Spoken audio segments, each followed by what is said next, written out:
Hello guys! Hello para sa lahat ng mga Virgo. Single, may asawa, naghahanap ng trabaho, may business. Ano ba? Above 18 years old yung reading natin. So kung below 18 years old ka, hindi ito para sa'yo. Okay, Virgo. Thank you sa lahat ng Virgo na patuloy na nanonood. Sumusubaybay dito sa aking channel. Thank you sa inyo lahat. Please connect your intuition sa lahat ng baraha, sa lahat ng tarot decks na gagamitin ko. Okay? Okay, sudden wealth, Virgo. Wow! Manifestation. Congratulations sa'yo. Because there's a lucky charm, as a lucky person, a lucky time. This is your time. Parang ganon. So, sudden wealth, ikaw ba ay tumataya sa loto? Sa sweepstakes. May sweepstakes ba ngayon? Okay. So, possible ka na makatanggap ng malaking halagang pera. This is the manifestation of your financial desires. Okay. So, posible na makatanggap ka. Okay. Next is Celine. Celine, bring light into somebody's dark sky. Okay. Virgo, sinasabi ng baraha sa'yo dito na if may someone dito na namumroblema, or maybe ikaw yan, the other way around. Kasi yung baraha natin is either para sa'yo or para sa ibang tao. So, if ever lang, may financial kang windfall, sudden wealth, diba? Itong malaking halagang perang to, na possible na matanggap mo, if ever sa'yo yan, na matatanggap mo, posible daw tong makatulong doon sa mga taong nangangailangan. Okay? Or maybe ikaw yan. Maybe ikaw yung nangangailangan. And you know someone na siya ay nanalo sa loto or nanalo sa patimpalak, sa sugal. Pero hindi natin hinihikayat ang ating mga viewers na magsugal. Okay? Dito sinasabi ng barahan na vice versa yan eh. Other way around. Kung ikaw yung may kailangan, possible na may alam ka na isang tao na pwede mong hinga ng tulong. Or ikaw naman yung may kakayahan na tumulong, sinasabi ng barahan na yung money na meron ka sa ngayon, posible siyang makatulong sa taong nangangailangan. Pwedeng maging rason yan para magliwanag ang kanyang problema. Okay.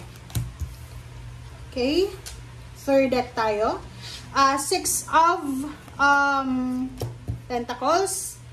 Yung direction mo dito is Queen of Swords, Death card, reverse na Ace of Cups. Bakit ganun? Ang sa ilalim mo dito is the Devil. This is Capricorn energy. And Seven of diba? Kunin ko lahat to. Alright guys, comment down below if you resonated. Sinasabi ng baraha, mag-iingat ka, Virgo. You need to be careful. Okay? You need to be careful sa mga Capricorn or sa same sign mo like Taurus or another Virgo. Mag-iingat ka din sa temptation. Mag-iingat ka sa mga like yung panggulo.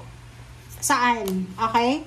Gemini energy, judgment, relationship. So, sinasabi ng baraha dyan sa'yo, Virgo, mag-iingat ka sa mga, kung single ka, may nanliligaw ba sa'yo, mag-iingat ka. Money, sa nag-o-offer sa'yo ng job, mag-iingat ka din. Kasi meron tayo dito Seven of Swords na pwedeng yung trabahong ino-offer sa'yo ay hindi yan yung trabaho talaga na kailangan. Okay? Six of Pentacles, sinasabi ng baraha sa'yo, na-resonated nga dito eh. So, halimbawa, ikaw yung may pera na darating, ikaw yung mananalo, ikaw yung makakatanggap ng lump sum of money, possible yan na makatulong sa taong may kailangan ng pera. Or ikaw ito, na posibleng kailangan mo ng pera. Ang nakikita natin dito na possible na may isang tao, is either Libra or Aries, ang parang magsisend sa'yo ng message, ng chat, or magkukall sa'yo, video call, nahihingi sila ng tulong financial. Or ikaw to, nahihingi ka ng tulong sa isang Capricorn or sa isang Gemini or Libra Aquarius. Queen of Swords in the World card, sinasabi ng baraha sa'yo dito na meron ditong relationship na posibleng matapos. Pwedeng may break up na mangyari. Okay? Pwedeng may mag-asawa dito na panay away, panay gulo, because of money or because of third party. Possible na, yun na nga, yung direction, matapos yung relationship, and then, mauwi sa wala. Okay. Tingnan natin kung ano yung sasabihin ng ating last step. I-confirm natin yan. Okay, confirm nga natin yung 6 of Pentacles. 6 of Pentacles. Okay. 3 of Cups. Wow! So, there's a celebration, guys. May celebration na posibleng maganap because of sudden wealth, because of friendship, because of partnership and collaboration.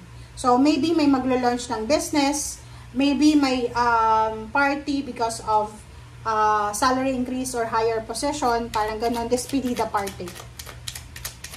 Clarify nga natin yung Queen of Swords. Queen of Swords.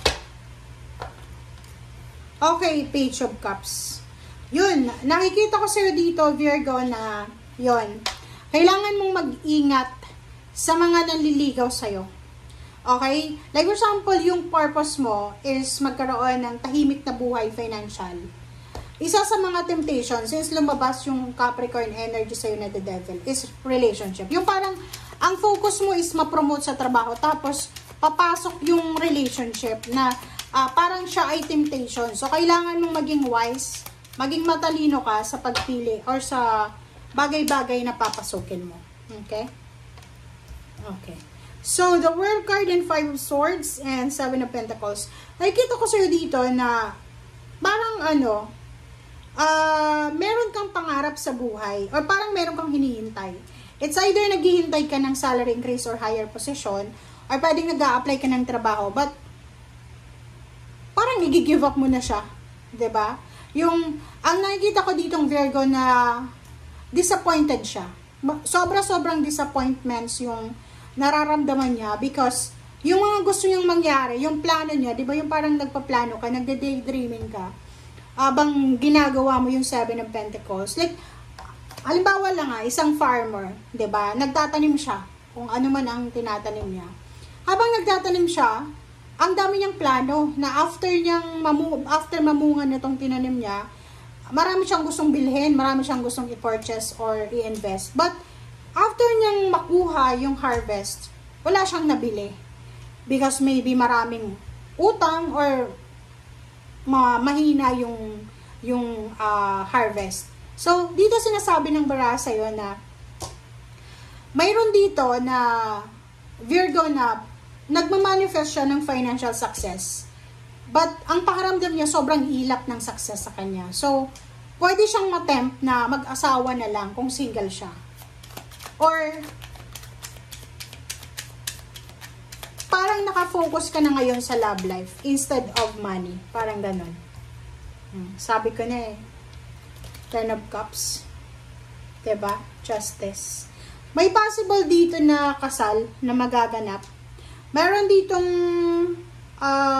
Virgo na talagang pagod na siya sa paghihintay sa kung ano man yan na pinapangarap niya sa buhay. So, ang gagawin niya sa ngayon is give up niya na lang yung hinihintay na yan and magpo-focus na lang siya sa pamilya niya. Magpo-focus siya sa parents niya, sa siblings niya, or parang sinasabi ng baraha sa'yo dito na negosyo. Like, walang tumatanggap sa yung company. Wala kang mahanap na company na pwedeng pagtrabahuan. Isa sa mga pwede mong maging last resort dito is yung pagnenegosyo. Okay? So, nakikita ko yung justice. Medyo matatagalan yung justice na to. Medyo matatagalan to. But, kinakailangan mong maging strong. Maging patient ka. Okay? Kasi sa panahon ngayon, pag hindi ka patient, tatalunin ka talaga ng temptation. And isipin mo, Virgo, na hindi ka dapat mag-settle sa less. Kasi, nasa 7 of Pentacles ka eh. So, ibig sabihin, pinagpaguran mo yan eh. Diba? Nag-sacrifice ka, napagod ka, maybe relationship yan, hindi mo dapat agad-agad gina-give up yung relationship mo. Asawa mo, plano mo, dreams, goals, diba? kailangan mo daw ilaban. Kailangan mo ilaban. And if wala kang makakuha ng motivation, gamitin mong motivation yung magulang mo, asawa mo, or kung sino man siya. Okay? Thank you guys. Bye!